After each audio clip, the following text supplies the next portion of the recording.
da Universidade de San Diego, na Califórnia. Ele disse que estamos na geração do eu. Geração do eu. Estamos fazendo uma substituição de valores intrínsecos do ser para valores extrínsecos. Ou seja, os valores de ser melhor, de buscar a solidariedade, de procurar uma vivência de fraternidade, está sendo substituído. Esses valores estão sendo substituídos pelo valor do sucesso, da fama e do dinheiro. Ele aborda também essa questão das redes sociais, onde há uma valorização muito grande da exposição do ideal de ser, onde as pessoas colocam as suas imagens sempre sorrindo, felizes, as suas viagens, os seus amores. Em suma, é um paraíso na terra o perfil de todo mundo no Facebook, salvo não quando há um problema de saúde, diz Twenge. E isso tem gerado nas pessoas uma competição silenciosa, diz ele, não para ver quem efetivamente é mais feliz, mas para quem mente mais em relação à vida que tem. E por conta disto, nós estamos desassociando o nosso real para tentar vivenciar no real o virtual. Talvez com uma forma do que seja o meu ideal e não o meu possível. É claro, diz ainda Twenge, que isso não quer dizer que você vai passar a colocar as suas dores, os seus sofrimentos, de forma alguma. Mas você compreender que tanto você quanto o outro, ou os outros que você interage, tem as suas dores, tem as suas alegrias. E isto é que tem se gerado uma espécie de busca permanente pela fantasia, se esquecendo que nós vivemos um mundo pragmático. Não é de forma alguma que você vai deslocar essa geração do eu no sentido do egoísmo para o não eu, em absoluto. Mas buscar o equilíbrio do eu posso viver em função dos meus anseios, das minhas necessidades, sem perder de vista o ideal de ir na direção do outro. No domingo eu falei lá no Perseverança, em São Paulo, a quem eu mando um beijo para todos que estavam lá, cerca de 10 mil pessoas, dizendo que há uma busca, e já abordei isso aqui com vocês, há uma busca muito grande de se estudar o comportamento das pessoas em redes sociais, e há uma comprovação verdadeira, uma pesquisa realizada inclusive pela Universidade do Missouri, já falei isso aqui com vocês recentemente, conduzida pela doutora Margaret Duff, onde o Facebook tem aumentado a depressão das pessoas, por conta de um processo comparativo. Você compara a sua vida com a vida do outro, e você acha que a sua está pior do que a do outro. Não, o outro mentiu melhor do que você. Basicamente é isto. Basicamente é isto. Essa geração do eu diz Twenge, ela é uma geração que está calcada também na busca do dinheiro, não, e aí é que entra o detalhe, não para um conforto, mas para exibição.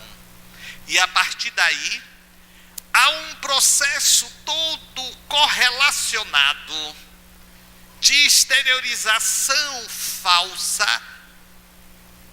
Em inglês já se usa a palavra fake, para exatamente evidenciar o que não é verdadeiro, mas passa como tal. Razão pela qual, diz ainda Twenge, que nos países sul-americanos, naturalmente estamos aí, vamos perceber um índice muito grande, muitíssimo grande, de pirataria e de fraudes em marcas em razão da necessidade de ostentar o que não se tem.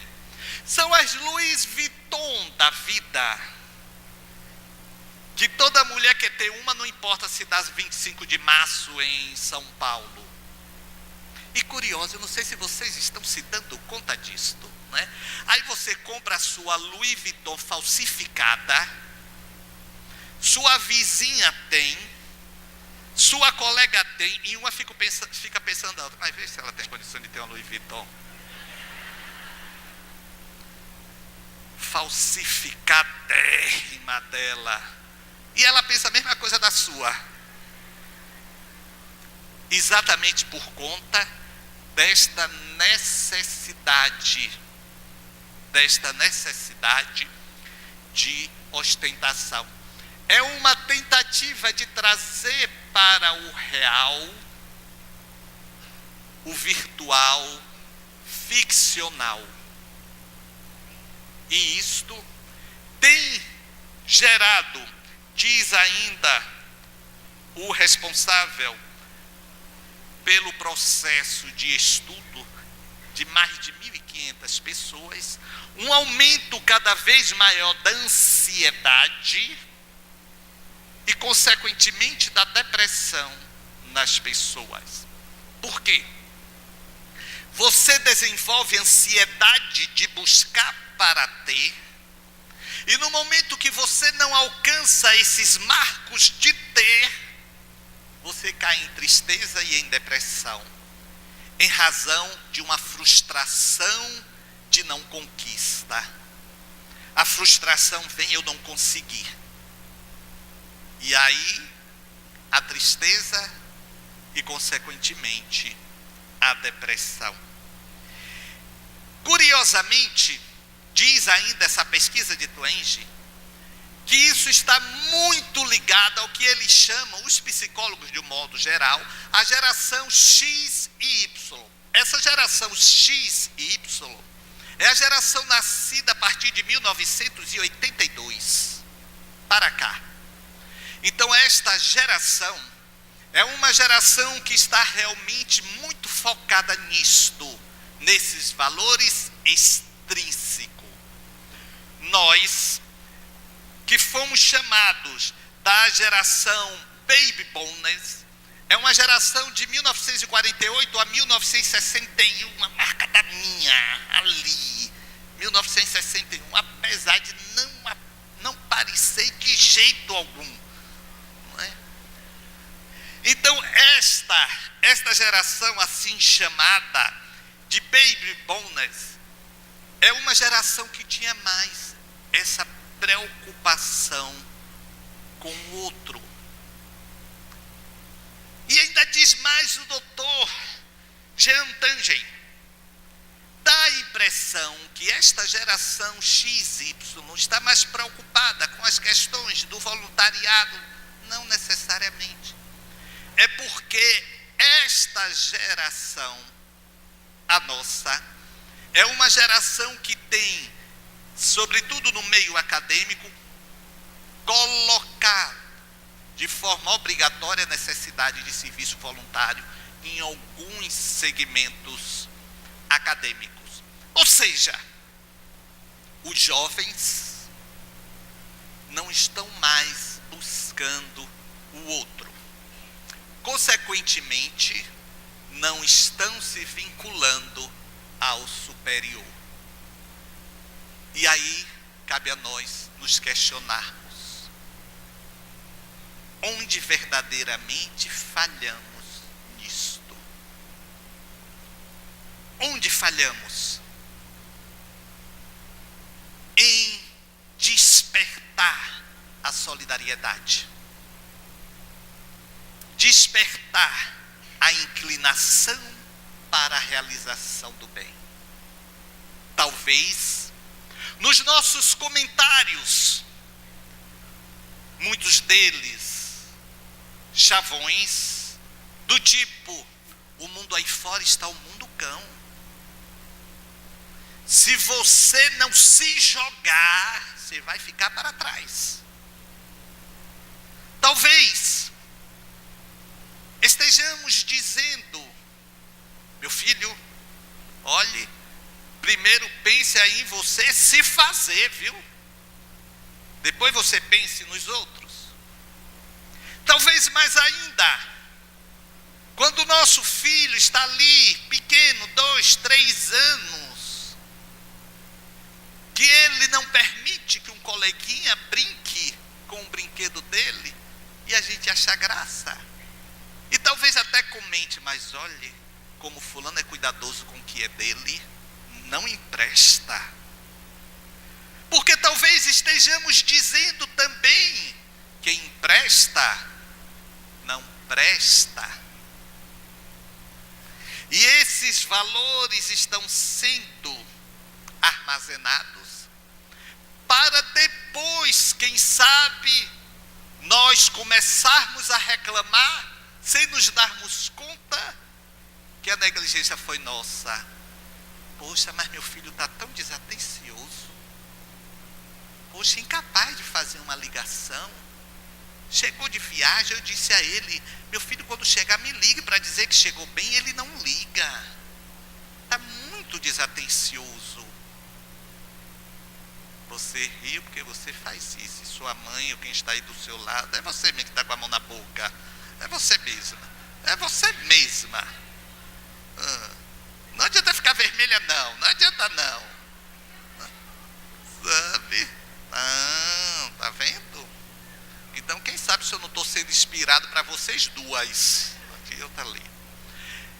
Então, é o momento de nós nos perguntarmos também, não é? Será que saímos verdadeiramente reeducando aquele espírito? Porque a função da educação dos pais para com os seus filhos, ou quem está no papel de, é observando, está isso no Livro dos Espíritos, as más tendências dos seus filhos desde cedo para uma recomposição. E ficamos preocupados em que os nossos filhos não são agressivos diante da vida. Eles têm que ser mais agressivos, porque só assim eles vão ter dinheiro, só assim eles vão ter uma boa profissão. Mas em verdade, a proposta deve ser: seja feliz. Seja feliz. Vocês sabem, eu tinha, talvez por uma captação, porque eu só soube que ia trabalhar com o Dr. Bezerra em 1984. Quando eu estive pela primeira vez com Chico Xavier, aí comecei a trabalhar com o Dr. Bezerra em 1985. Mas talvez por conta disso, antes, lá em 1977, 78, quando estávamos fazendo o primeiro ano do segundo grau, que na época era assim chamado, eu cheguei a cogitar em fazer medicina. Talvez a presença intuitiva. E eu acho que minha mãe ia ficar feliz também, porque porque se eu fizesse medicina, seria o doutor da família. Mas chegou lá um dia que eu disse assim, sabe de uma coisa, eu quero ser professor. Eu quero ser professor. Também, talvez, né, sem entender que, ou captando de uma forma diferente, que eu estou sendo, né, professor. Aí eu cheguei para minha mãe e disse, mãe, olha, eu quero lhe dizer que eu não vou fazer vestibular para medicina, não. Eu quero ser professor. Ela parou para mim, olhou, sorriu desse tamanho.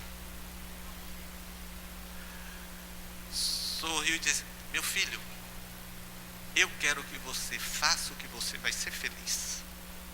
Porque se você fizer medicina e não gostar, não vai ser um bom médico. E vai fazer um bocado de besteira. Se você for ser professor e ser um bom professor, você vai se dar bem como professor.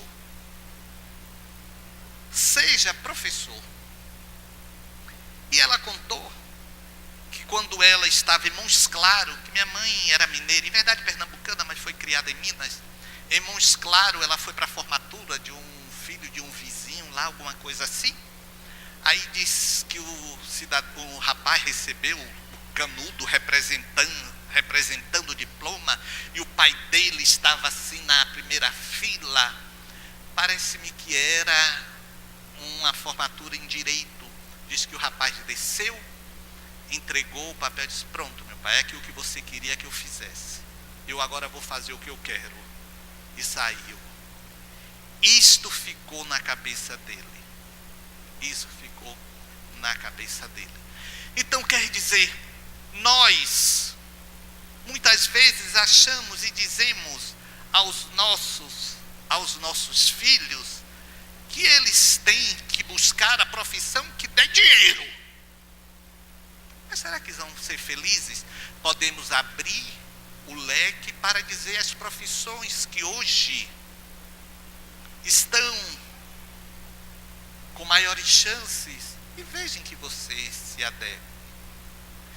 E nós, de um modo geral também, não compreendemos que este mundo de avanço sobre esses valores intrínsecos, propondo uma realidade fictícia, é um mundo de perturbação. É um mundo de perturbação. Aí a gente se esgota nesta perturbação e perdemos a nossa vida. Mais ou menos assim, diz o Dalai Lama, que o homem vive a sua vida toda trabalhando como um louco para guardar dinheiro, e depois pega esse dinheiro todo e gasta com a saúde porque trabalhou como um louco. Mais ou menos assim. Não é ser imprevidente, não é isto, mas vivemos muito em função disto. E é a partir daí que a gente vai ver que uma outra pesquisa revelou algo fantástico. Isso saiu no Jornal à Tarde, eu acho que de anteontem, se não me falha a memória. O cientista Philip Tobel, ele é da Universidade de Zurique, na Suíça. Ele realizou estudos por diversos anos, e olha que coisa fantástica, fantástico isso. Ele concluiu que as pessoas generosas e solidárias são mais felizes. Agora olha que curioso. Não são aquelas pessoas que se sacrificam, não. Não são aquelas pessoas que deixam de viver para viver em função das outras. Não. Diz ele que ressonâncias magnéticas identificaram que só a intenção de fazer o bem já aciona determinada zona cerebral que faz com que a pessoa se sinta mais feliz. E diz ainda o Dr. Tobel, e quando ela se lança a fazer o bem, aí a felicidade amplia no seu sentir. Interessante que lá atrás, Emmanuel, através de Chico, dizia o seguinte: quando uma pessoa se inclina ao bem, legiões de espíritos superiores se acercam dessas pessoas. Quando pessoas se inclinam, então quer dizer, vem ao encontro do que Tobol falou em relação à sensação de bem, de bem-estar. Isto já se sabia, não é? Já se sabia no campo da psicologia que a realização do trabalho do bem dá satisfação. Faz com que as pessoas tenham um volume circulante entre os seus neurotransmissores de endorfina, de dopamina. Se tinha isso subjetivamente, mas essa pesquisa realizada na Suíça comprova cientificamente. E junto e no confronto desta geração do eu, vem a justificativa, razão pela qual as pessoas estão se tornando cada vez mais ansiosas, as pessoas estão se tornando cada vez mais depressivas, e nunca se viu tanta síndrome do pânico como nos dias atuais. E curiosamente, uma tendência muito grande dizer, mas é o mundo violento. Mas quem está se sentindo bem e em conexão com o bem, age com prudência, porque Jesus propôs a simplicidade das pombas e a prudência da serpente, mas tem aquela natural confiança: eu não estou sozinho. Mesmo sabendo quem eu sou, esses espíritos me acompanham. E é isto, meus amigos, que nós estamos vendo nos dias atuais. Interessante que as pessoas falam, mas Medrado, mas é impressionante, né? A cidade da luz, as pessoas vão, chove. Eu vejo assim, porque aquele povo não é burro. Sabe que dar uma pausa na semana é reconectar. Interessante que na semana seguinte, né? Aquela ação que a Transalvador, desastrada, que a Transalvador fez aí fora, Medrado, eu disse, eu vou sentir, mas eu vou estar lá fazendo meu trabalho. Mas não houve queda, continuou. Mesma coisa. Meus amigos, nós precisamos nos conscientizar que uma pausa que nós damos em um dia da semana para reconectar, para buscar esta sintonia, é uma limpeza que a gente faz em nossas almas. E o acúmulo não aumenta. O acúmulo dos detritos do dia a dia, das vibrações negativas, porque realmente o tempo todo a gente está como esponja. Não é vendo coisa ruim na televisão, em toda parte. É você estar dentro do carro, dentro do ônibus, você está vendo a coisa ali acontecer, um sendo roubado ali, outro sendo... É o tempo todo. Então, se a gente ficar nesta mesma vibe... Eu sou jovem.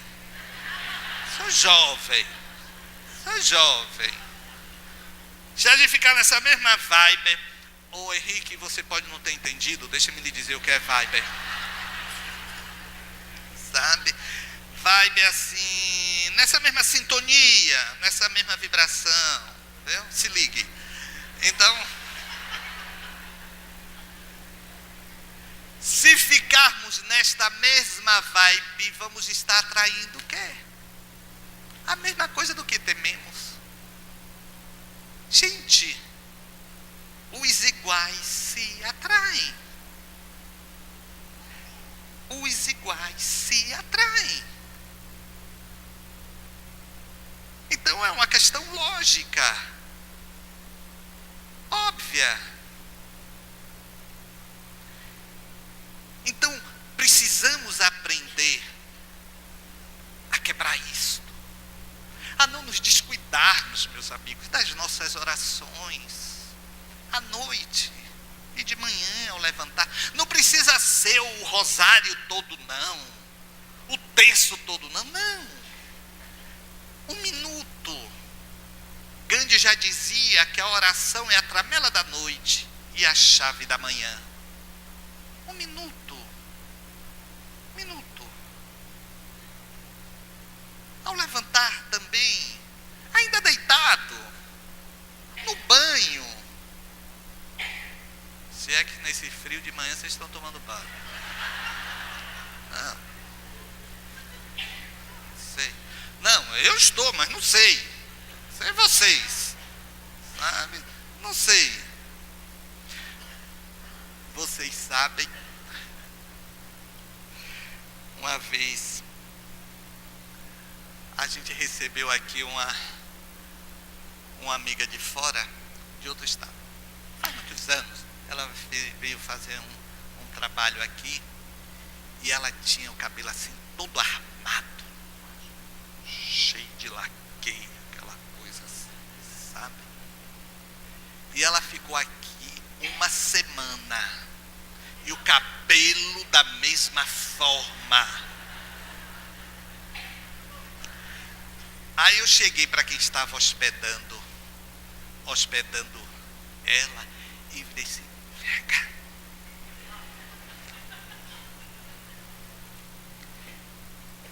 Ela está arrumando esse cabelo todo dia, medrado. Eu acho que ela dorme sentada.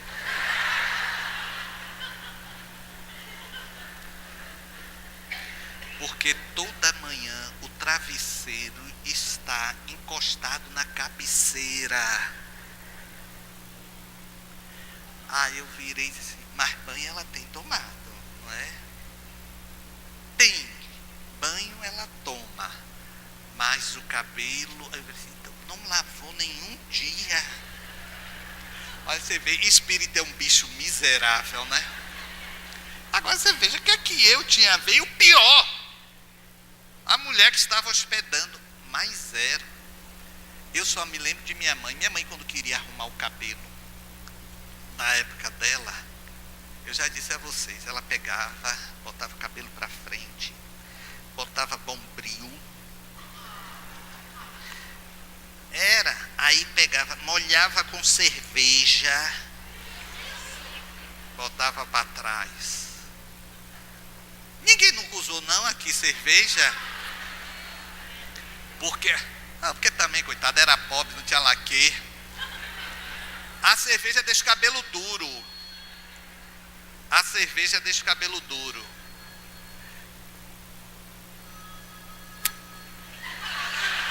Será ela?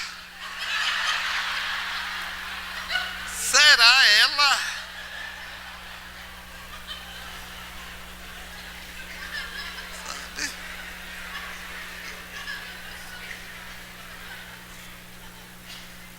Sabe? Sobre quando ia ser aniversário, casamento, então era assim, loira, tinha aquele cabelo grande, era assim o cabelo tipo de Luana, mais cheio ainda. Então, meu Deus, tudo bem, tudo vale a pena, né? Vocês estão cansados desse chavão, né? Quando a alma, não é? Mas precisamos aprender a nos dar limites e não viver em função dos conceitos do outro, não, mas dos nossos valores intrínsecos. Porque vamos ter as nossas necessidades, e a oração vai ser também para isso, para dizer, propor a essa essas forças superiores, os nossos anseios, as nossas buscas, e não precisam estar com palavras rebuscadas, sofisticadas. Oh Senhor, eu sei que não mereço, que sou um espírito desgraçado. Não precisa nada disso, não. Porque os espíritos vão saber que você está mentindo, porque você não se acha desgraçado. Porque se alguém no mundo chamar você de desgraçado, vai ter problema? Não, fale das suas necessidades, pura e simplesmente. Eu já contei aqui, toda vez que eu falo de oração, eu não posso deixar de falar isto. Diz que na reunião espiritual, o Pai João estava, Frei Carlos conduzindo uma reunião dos mentores da nossa casa, e aí viu aquela luz transcendente, luminosa, azul de Pai João. Isso faz muitos anos, isso foi no final da década de 70 e começo da década de 80. Aí, quando terminou a reunião, o Frei Carlos foi a Pai João e disse: mas meu velho, eu fiquei embevecido, que energia azulina que envolveu a todos nós, que coisa maravilhosa. Que oração o irmão estava fazendo? Ele já, não precisa orar não, eu estava dizendo assim: ô Deus, manda aqui trabalho para o velho, o velho quer trabalhar. Ah, mas agora você vai aprender a orar. E disse Frei Carlos: imagine quando ele aprendeu a orar. Aí ensinou o Pai Nosso, aquela coisa toda. Aí na reunião seguinte, lá estava de novo, né, a reunião de avaliação do plano espiritual, e aquela coisa: como é que vão os frequentadores lá do centro? Olha, um relaxamento só, dizia alguém. Outro dizia assim: são uns desequilibrados, falava outro, aquela coisa toda, falando de vocês. Aí então disse: então vamos orar por eles. Aí a luz de Pai João não se expandiu tanto. Aí quando terminou, o Frei Carlos se aproximou e disse: meu velho, o que é que está acontecendo? Não estava orando? Não, estava assim, como o Senhor me ensinou. Para nós que está no céu santificado seja o nosso nome, é no vosso reino. Aí Frei Carlos entendeu, ele decorou. Aí disse: esqueça o que eu lhe ensinei, ore como você sabe. É isto. Ore como você sabe.